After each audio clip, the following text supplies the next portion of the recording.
You take away the audio and you change the game. Sound plays such a big role in basketball, and one Indiana Tech player has a much different perspective on hearing the hardwood. You don't find much peace and quiet on a basketball court. Players shouting, coaches barking out orders, the constant stampede of sneakers. But not everyone experiences the game at the same volume. People don't treat me differently just because I have a disability. Indiana Tech's Jason Boateng is deaf. He has no hearing in his left ear, but some in his right when he wears his cochlear implant. I'm still normal like you guys. There's nothing really different about me besides having hard times hearing. Warriors head coach Ted Albert had never worked with a deaf player before joining Tech. At first, initially, obviously, there were a couple questions that I had, just because communication is so important in the game of basketball. The technology in Jason's ear facilitates most of that communication, but it's not foolproof. He may not hear a whistle, or he may not hear something, you know, his implant will pick up on certain things, and sometimes it's what's being said right next to him, and sometimes it's the furthest thing away. Those difficulties didn't slow Jason down as a standout athlete at Dublin Kaufman High School in Columbus, and they haven't kept him from becoming one of the most popular student athletes on the Indiana Tech campus. He is a goofball, man. He's just one of the friendliest kids you'll ever meet. He knows so many people around campus. But Jason brings more than a friendly demeanor to the table. He's earned his spot on this team and inspired his fellow Warriors. There's a lot of things that I take for granted, especially after being around Jason and just where he's come from and how hard he's worked and just his drive, to not let anything hold him back. All the adversity that he faces just to play college basketball in general and be a college student, kind of seeing all that come to fruition and really enjoy the situation that he's in, that's what it's all about for me. This summer, Boateng took his skills on the international stage, donning the stars and stripes for Team USA at the U21 World Deaf Basketball Championships. Boateng ditched the implant to showcase his skills in a completely silent setting. It was tough the first couple games, but after I adjusted to it a little bit. He had a breakaway dunk, and he kind of has this little celebration that he does after he has a nice dunk where he just kind of does, kind of a raise the roof thing. That's just kind of one of those icing on the cake type deals for me. Boateng's summer ended with a gold medal around his neck and high expectations for his upcoming college season. That's when his doctor broke the bad news. I've taken lots of hits to the head to the point that the transmitter is having difficulties, transmitting sound and for me to hear what's going on. He's actually kind of at a crossroad right now where his surgeons and doctors aren't sure if playing basketball is the best decision for him. He's now facing an issue where if he does take another shot like he has in the past, he could potentially lose his hearing for good. How important has your family here at Indiana Tech been, especially in the recent months with the news about? They've been very, very special. They've been very supportive. They've always told me they're always here for me no matter what. They make me feel like I'm still part of the team, giving all the love and support they always wanted to give me. He's a great teammate to everybody, and everybody looks to give that back to him in a way, Everybody tries to be there for him. He knows that he has the full support of all of us, all 19 in our program.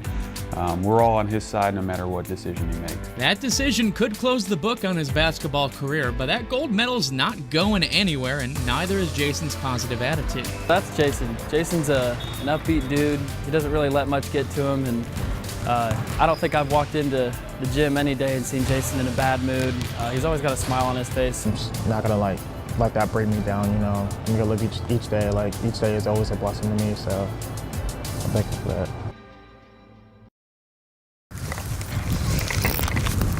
Just a kid, his kayak, and hopefully a bite or two.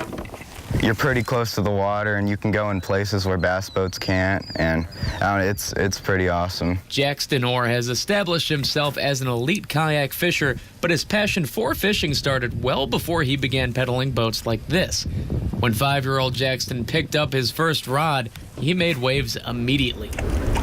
He started fishing that day and caught about a 2-foot catfish that day, and I think since that day he's been hooked. I've loved it ever since.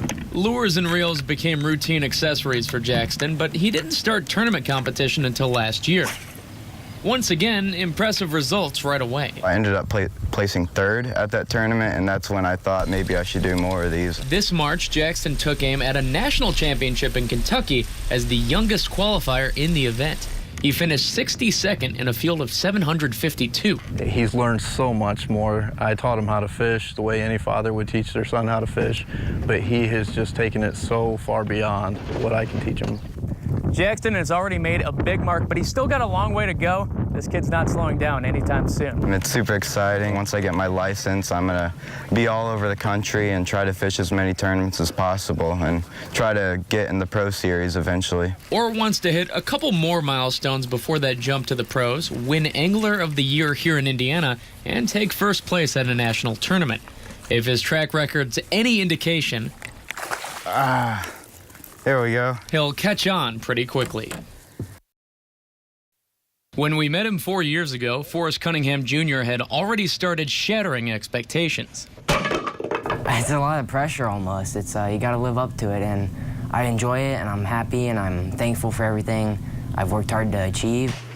Forrest's father sent him on this path when Forrest was 5 years old. Senior instructs many award-winning athletes at his studio in Fort Wayne, but Forrest showed a surprising knack for the sport. After a couple times going to the state championships and getting first place consecutive times, it dawned on me that I was getting very good at it. His potential compared to mine, no, it's a given. He has more potential. Here on this wall, we see some of Forrest's AAU medals, which really make up about 20% of his total awards in the sport. This impressive in its own right, but maybe not as much so as what Forrest has accomplished at Bishop Dwenger. He's such an extraordinary person, athlete. I think he's done very well at Bishop Dwenger. The Cunninghams homeschooled Forrest until he turned 11. Despite his age, impressive test scores showed he stood at a much higher academic level. So Dad decided to kick things up a notch. I looked at Forrest, thought that, well, here's a new challenge. Let's give it a shot. All the pressure and being used to that really helped me get through all the difficulties of being 11 and going through high school. Forrest's presence provided a challenge, but not one he couldn't handle. Now he's set to graduate at 15 years old. We've been around since 1963, first class of 67, so yeah, he will be the first. That's a big thing. I always tell the kids what's most important besides winning is leaving a mark, okay, or a legacy, and he's definitely done that. I couldn't imagine not having the support I have from the people that are around me at Dwenger. Forrest admits he occasionally feels like he's going through life pretty fast, but he wouldn't have it any other way. I don't feel like I'm missing out on any aspect of my childhood. I'm having fun. He draws inspiration from his father, but when Dad lacks motivation, Senior turns to his son's example.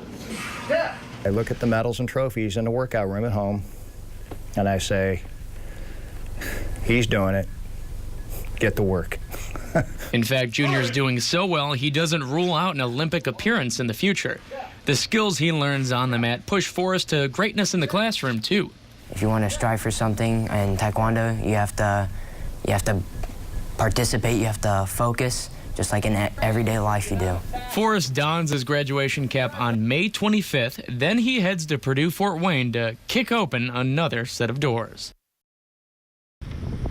Brandon Bobilia and Kurt Vogel, a cornhole powerhouse in Fort Wayne.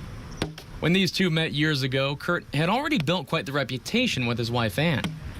I saw them at tournaments. They were frequent faces that I saw, so I kind of just knew of them. They were kind of like icons around cornhole. Brandon eventually started dating Kurt's stepdaughter, Katie, so they ended up seeing each other quite a bit. Naturally, these guys played a lot. Kurt had the clear upper hand for a while. He kept practicing to get better, you know, kept coming over, kept trying, kept playing. Eventually caught him. Once I got so good, he asked me to be his partner, and from there on, we've been partners for about a year and a half, 2 years. Great players can make some impressive cash from cornhole competition. At first, Bobilia and Vogel took on the local scene, events like the Three Rivers Festival and Canal Days. Once we placed at a couple tournaments and won a couple tournaments, I realized, you know, hey, maybe I could not so much make a career out of it, but make a fun hobby out of it. Now they compete at the national level, too. Earlier this month, the duo appeared on ESPN2, reaching the championship of the American Cornhole League's doubles tournament. The day ended in defeat, but for their first time in the event, these guys did very well. Our main goal was to get to ESPN, and we surpassed that and actually made it to the championship match. We beat a lot of good teams, but I didn't expect it, no, honestly. Making it onto ESPN and finishing second on the national stage, that's quite the accomplishment. But these two say they can still get better. There's no telling how far they can go. We'll just keep fighting, you know, keep playing as hard as we can, and maybe one day we'll win it. Maybe one day we'll win it all, and we'll be the champs. As these two toss their names into more events, they send a clear signal throughout Fort Wayne. This is the team to beat in the Summit City. We take a look back at a special day at Carroll High School in February of 2014, when a Charger senior decided to take his talents to South Bend. Oh, it's a huge relief. It's a weight off your shoulder just to be able to sign that dotted line and know where you're going to be for the next chapter in your life. So I'm looking forward to it. I've just been on edge all day. It's a great feeling. People have asked him, does he play safety? Does he play running back? I don't know where he plays, but he's going to play somewhere here at Notre Dame. Plenty of twists and turns for Drew Tranquil since that day, leading him here to AT&T Stadium in Arlington, Texas. Through injuries, position changes, gut-wrenching losses, and thrilling victories, Drew has played a pivotal role for the Irish. Needless to say, Coach Kelly certainly found a way to use Drew. Losing him might be a bit trickier. He will be irreplaceable as it relates to having a sergeant, if you will, that passes on all those orders and makes sure they get done. To have a guy who's always the same guy each and every day, comes in and pushes himself, pushes guys around him, you know, it motivates you to want to go out there and work just as hard as he does. Tranquil cherishes his time with the team, but he's also at peace with the end of his college journey. Every good thing has to come to an end, and it's been a great ride, something I'll never forget, but you know, it's also a point in my life where it's time to move on and take that next step and see what else God has in store for me. Of course, he's hoping his Irish career lasts a bit longer than this weekend. You know, the story's still being written, and we've got a big chapter to write this Saturday. The kid out of Carroll charges into the biggest game of his life on Saturday when the Irish battle Clemson for a trip to the national championship. Reporting from AT&T Stadium in Arlington, Texas, Zach Groth, ABC21 Sports.